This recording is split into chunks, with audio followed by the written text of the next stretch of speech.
Hi, everyone. Thanks for spending your lunch with us. Welcome to the information session on the Masters in Research Administration program at CUNY SPS. Please use the chat box for technical questions and put any questions that you may have in the Q&A. We will circle back around to them at the end. First, we'll cover a little ground about the program itself. So I am Jenna Copeland. I'm the academic program manager for RAC. And today we are fortunate to have with us Deborah Schaller-Demers, who's one of our just favorite faculty, as well as senior director in research compliance at NYU. So hopefully between the two of us, we can answer your questions. But first, let's start with a little bit about the School of Professional Studies. It was founded in 2003 and delivered its first program in 2006. Since then, it's developed over 30 programs, including 13 master's programs. These are all fully accredited programs, and as is clear, we're not new to online education.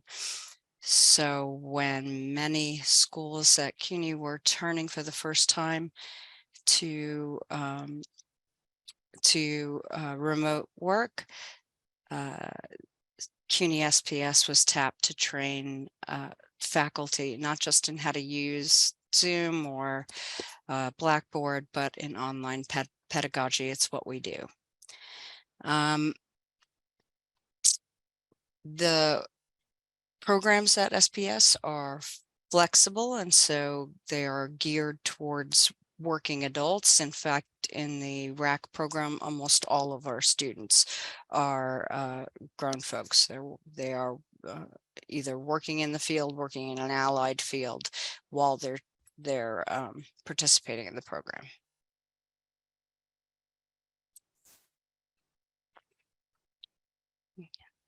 The program is actually comprised of 3 programs: the full master's, which is 30 credits, and 2 advanced certificates, one in administration and one in compliance, 12 credits each. We'll talk a little bit more about all of these in just a little bit.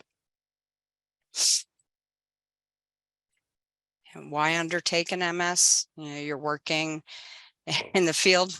Why go back to school at this point? Because of what the field is actually looking for right now. An improved understanding of the work that's going on. Professionals in the RAC field and Professor Schaller-Demers can talk more about this directly. They're asking for more and more of RAC professionals every day. So that breadth of knowledge is getting broader and broader.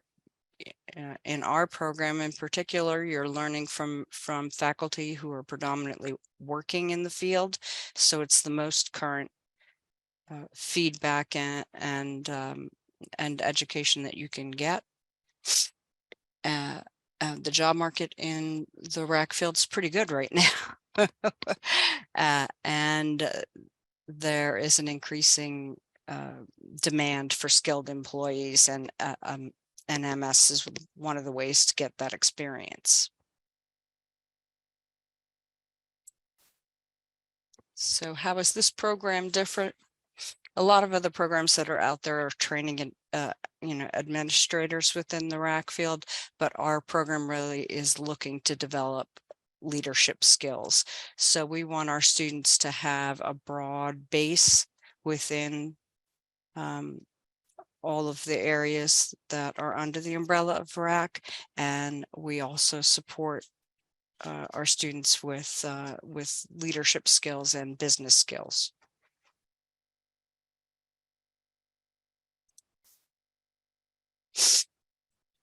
I think we can probably come back to this again I think Professor Schaller-Demers can really speak to the types of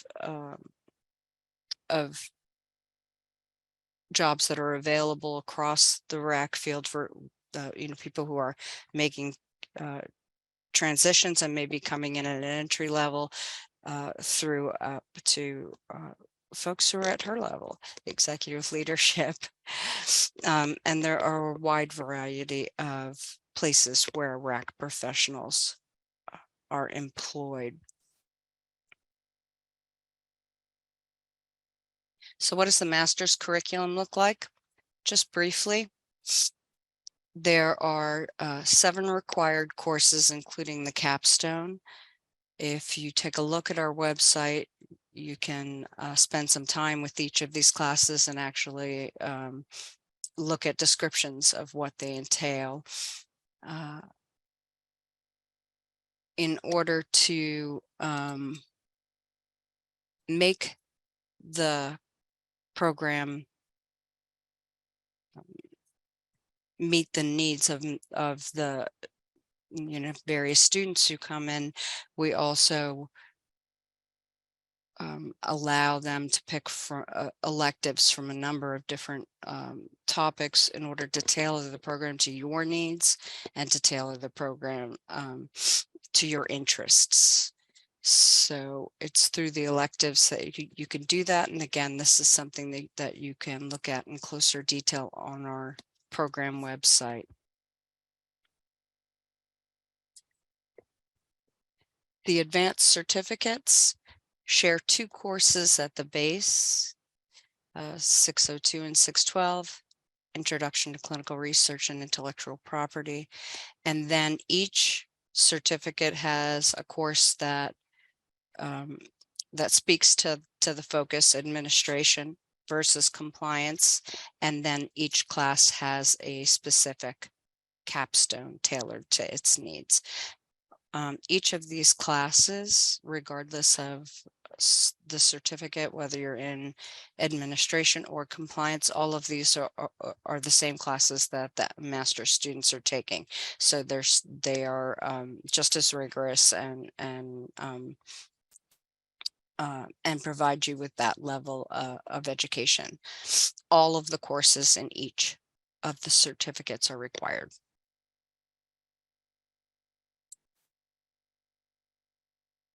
So what do we require of our applicants? There are a handful of base admissions criteria. One is that you have a bachelor's from an accredited institution. This is a master's program and an advanced certificate program. In either case, you need to have completed a bachelor's degree to qualify. A minimum GPA of 3.0. We also ask for a personal statement. In that personal statement, we do strongly recommend that you include information about what you might do with the degrees so that we can really get a better understanding of why you're picking us.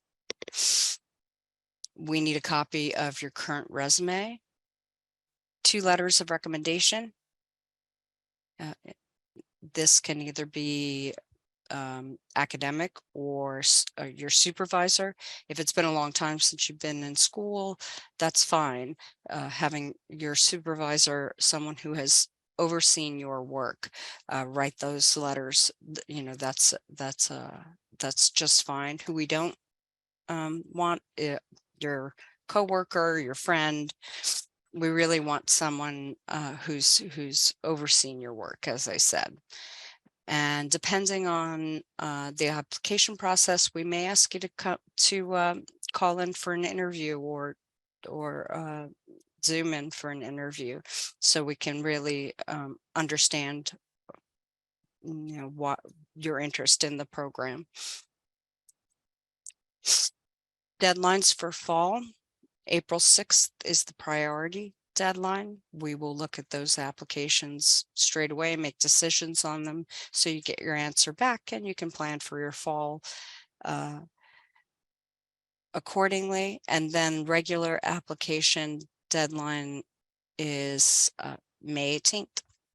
So you have some time if you don't have all of your transcripts. That's something that's missing. We need transcripts from you for every place you've attended school. So if you took a summer while you were finishing your BA and went home and worked from home and took a few classes, and those classes transferred to your BA, we need those transcripts as well. But admissions will work with you during the application process to make sure you have everything you need.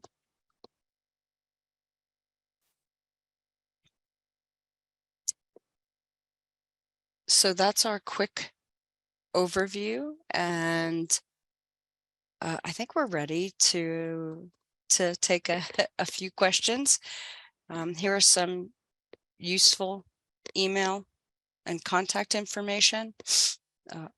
The RAC program, financial aid, the Versar's office, and when I mentioned earlier to visit our program pages, you can find it at the bottom.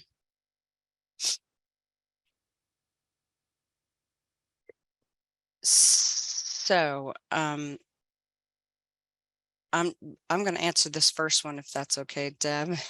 So does the program have any relevance for someone currently working in grant management? We do have students that are in grant management, and we have courses that address pre and post award. Are we a strictly financial program? We're not going to have classes that are directed at reading budgets and the like. However, if that's the direction that you're interested in going in, the program has a small amount of flexibility for students that need specific courses. But we would work that out on a one-on-one basis. Yeah. So, I would say that really look at this program. It's a holistic A through Z, everything you ever wanted to know or didn't want to know about grants, research administration, and compliance. So I think in an earlier slide, Jenna said, there are lots of different roles in research administration. There's pre-award people. Those are the folks that help researchers find funding opportunities. And even pre-award people who actually help you find the appropriate thing to apply for. The pre-award people help you build your budget, your proposal, and help you submit it. If you're lucky enough to be funded, post-award people help you manage your money, tell you what you can and cannot do with it. Then there are folks like me in compliance, and even compliance has a wide range of functionality, from human subject protection to animal welfare, to export controls, to human embryonic stem cells, to biosafety, radiation safety. It's a really wide gamut of compliance touch points. And then there are tech transfer people. Those are the folks that work on commercialization and intellectual property and getting new patents and all of that wonderful stuff.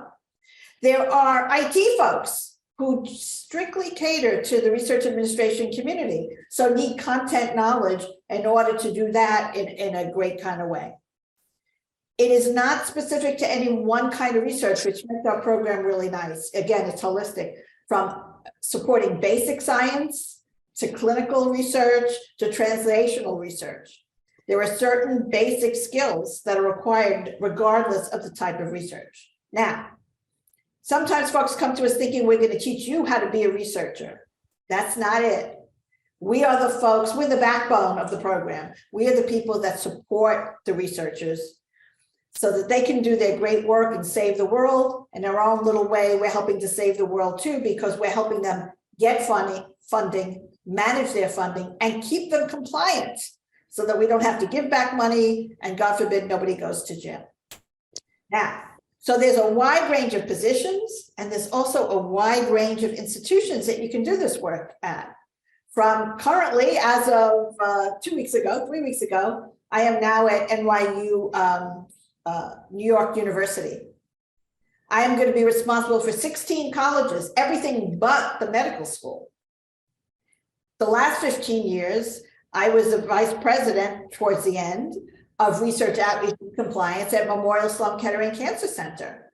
So that's hospital, that's a research institute and a graduate school.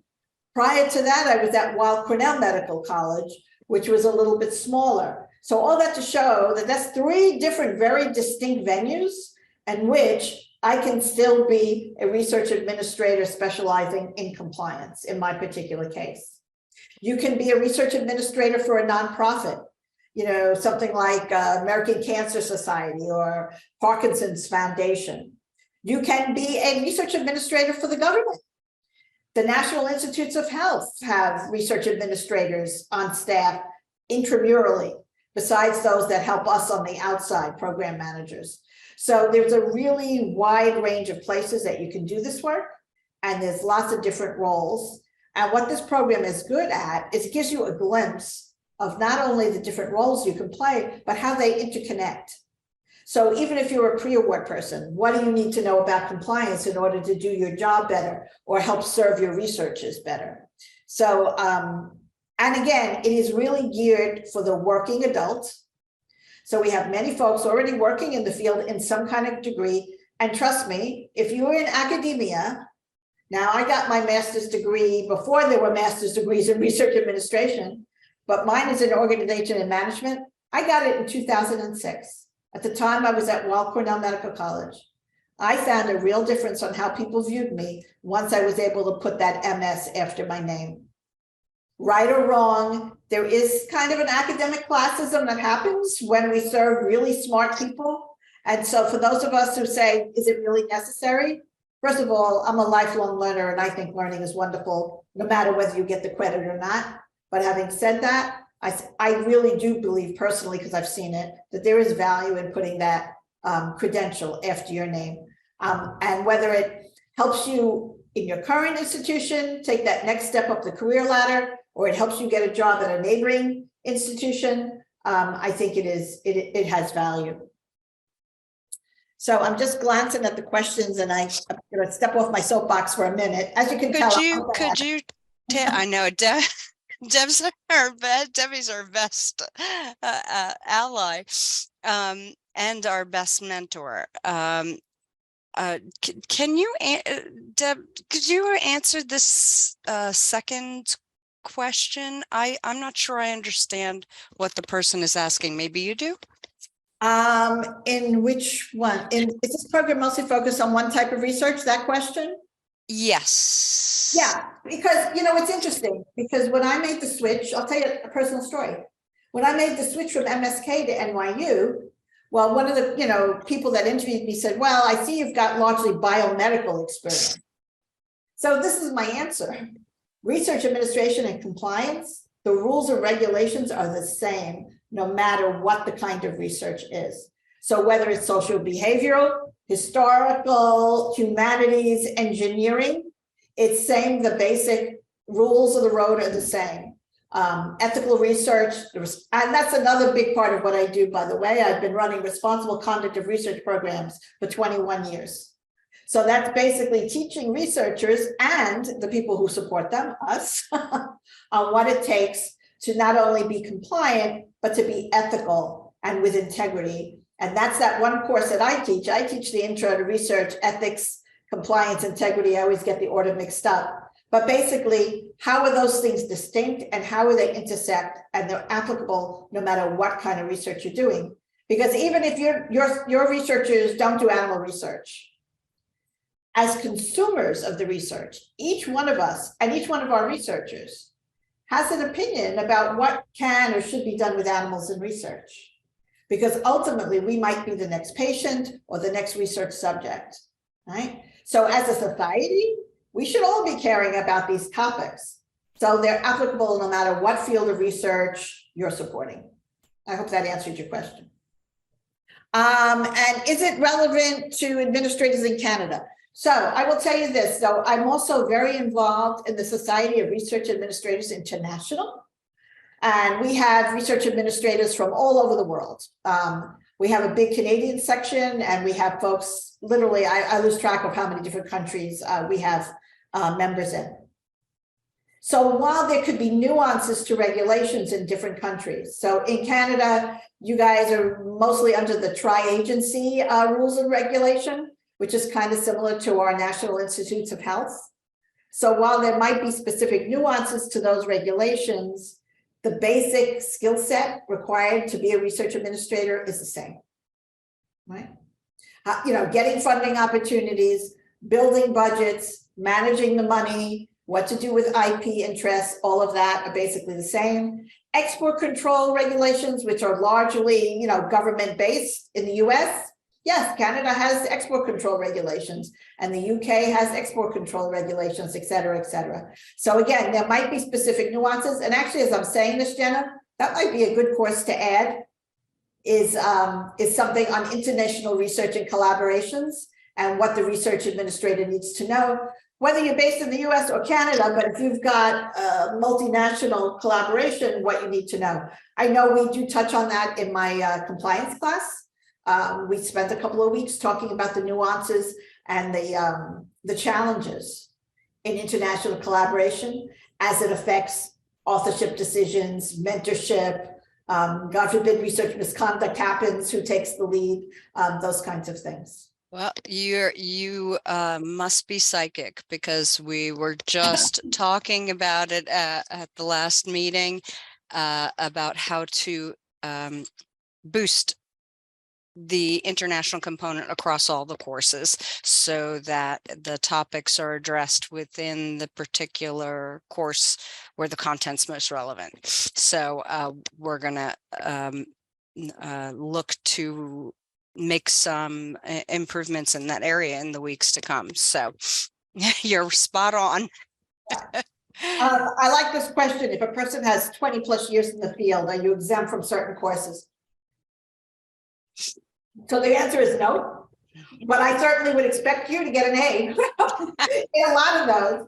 And I do find that my folks that are more senior or more experienced really help drive the conversation. So let me say this too. I don't know if any of you are familiar with the online learning community. I learn from every class I teach because it's interactive and you learn from each other. So generally speaking, within a 1 week frame, you have different assignments and different questions to answer. And each instructor is different. My course, my compliance class, I don't have tests, but I do have a lot of assignments. But every week you get a choice of 3 questions to answer. You post your answer, and then you have to reply to at least 2 of your classmates. And what happens is it's that dialogue, that back and forth. You ask each other questions, you challenge each other. You say, oh, wait a minute, I got this great resource for you. And you share information, and that's how it grows. So I love when I have experienced people in the class, because they can actually help frame the conversation and sometimes challenge me and say, hey, Debbie, you know what? I think you're wrong about that. I think that might have changed, while you were on vacation and you didn't realize there's a new regulation. So it becomes community learning. And especially, I also, the last couple of semesters, I teach the Capstone classes. And in that one, I serve as the advisor. And for sure, that cohort, they definitely, by now, you kind of know each other, and you are extremely helpful in guiding each other. And then sometimes even more than I am helpful in that kind of way. So it really becomes a community. So to answer your question, we love people with experience, but no, it doesn't exempt you from any classes. I have to double down on Professor Schaller-Demmer's answer, because I always say to incoming students, your faculty are an incredible resource. Make sure to network with them. Make sure to maintain relationships with them when you've moved on to other courses. But I also encourage them to look side to side at their classmates. We have students right now who just ran into one of our faculty members at, was it Ancura? They ran into each other at an Ancura conference, and and had an excellent time networking. We got photos back. So it is your faculty. They are incredible, but it's also your classmates. I have run into several students at SRA events. I tend to be more of an SRA person than an Ancora person, but and both are equally wonderful, by the way, no bias here. But I've run into students, I've encouraged students to submit articles to professional society journals to present, or even just present a poster. And I will share with you that in my past institution, I actually hired 2 of our graduates that I got to know really well. And when a position opened up, I reached out to them. So yeah, the networking truthfully is invaluable. And that will stay with you long after the course is over. As soon as I start a new semester, I get lots of hits on LinkedIn. People want to connect. And quite frankly, it's a great way, not only to connect, you should all be following CUNY at CUNY SBS because they post on that as well. But that's a great way to see who's in the program. And again, to bounce ideas, see job opportunities and all of that kind of stuff.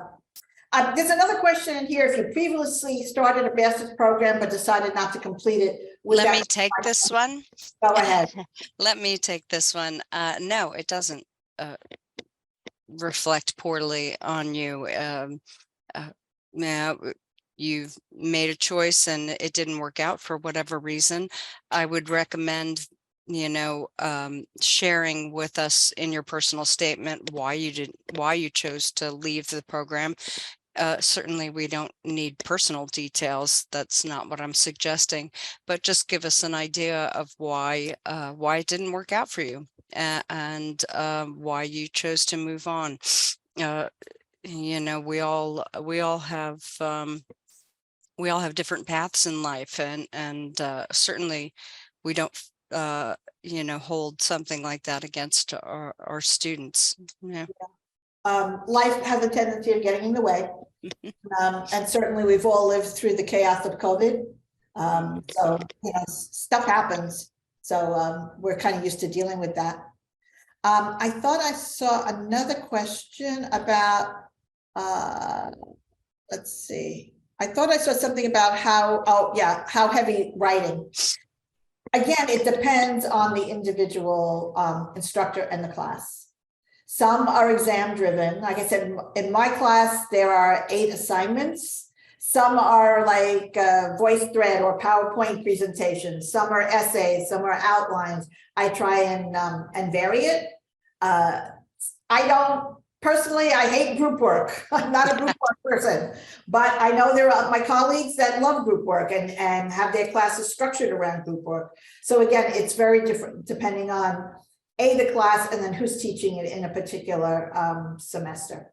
And I know Jenna has a good sense now when she advises people. She knows which ones are heavier. So she'll tell you, no, do not take those 2 together. You'll go crazy, right? Save this one for a different semester.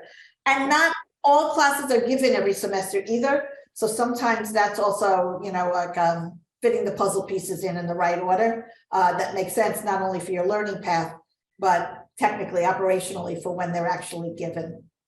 Yeah, those applicants that we accept as students, we work with them going forward to help them balance their schedule one-on-one or in small groups.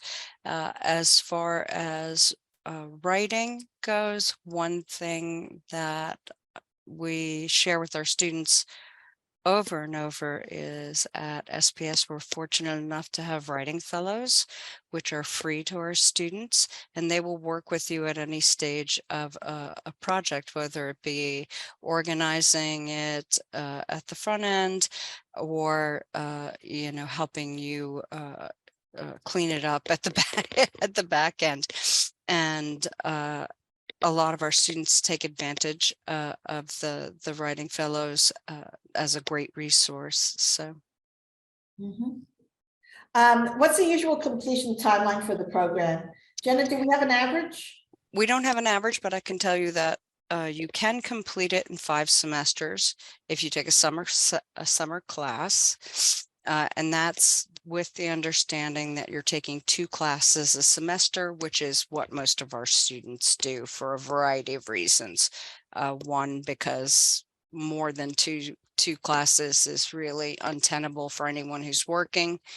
And also, for some of our students, it may be a financial choice. 1 to 2 classes may work out better.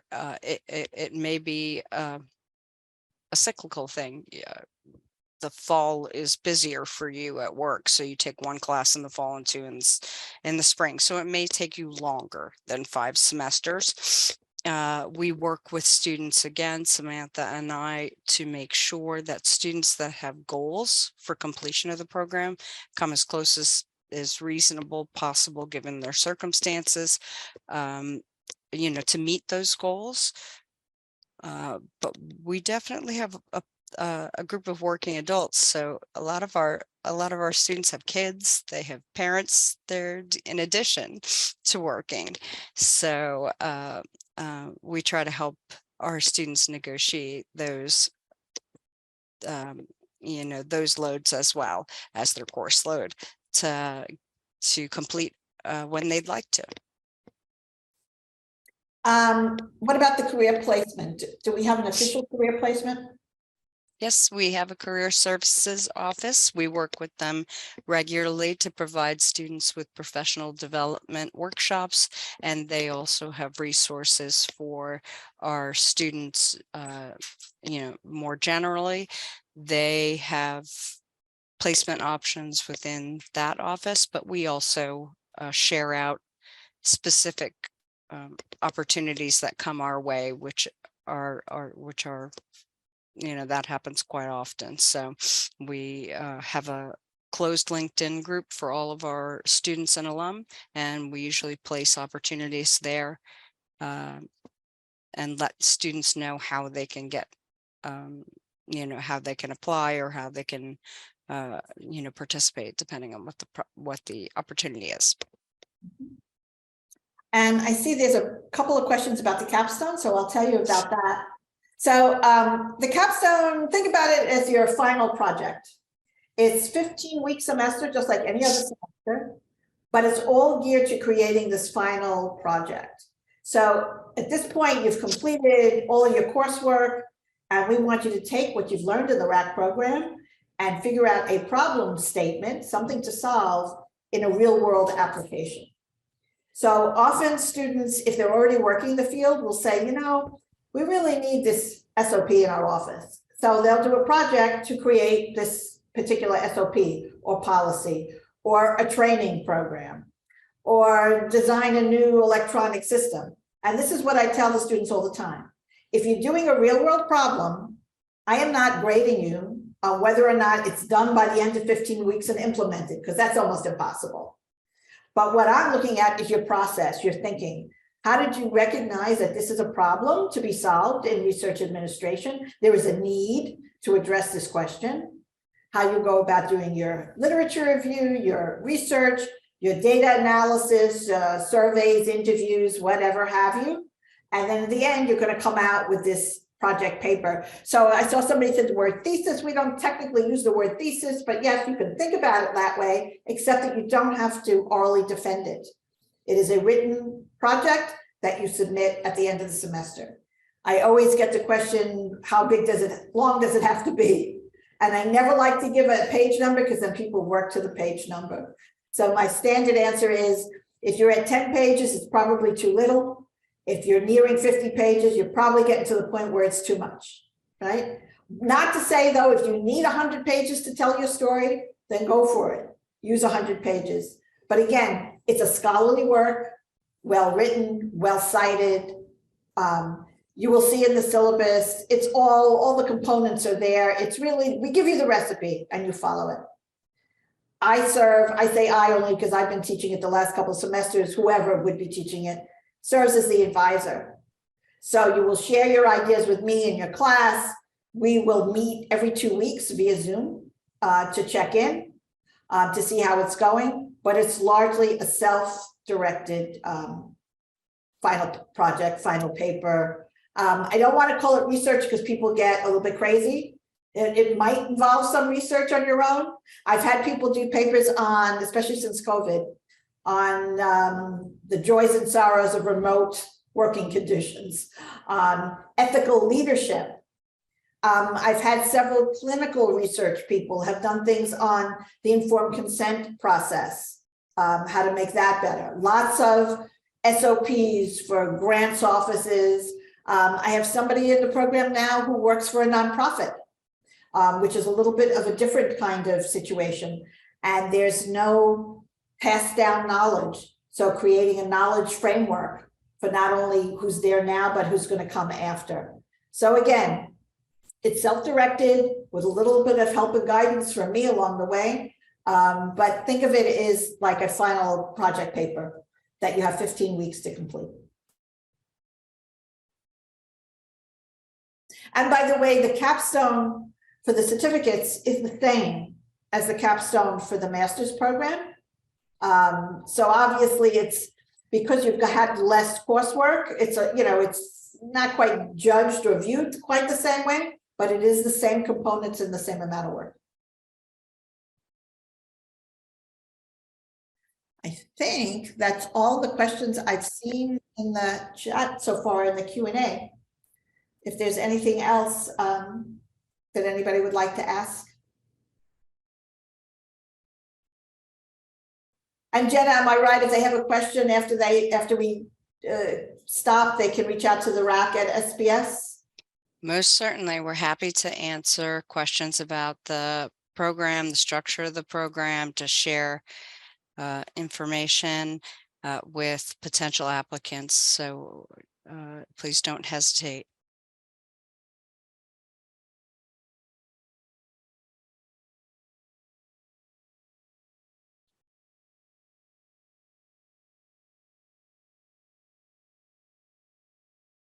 No other questions? If that's it, we can.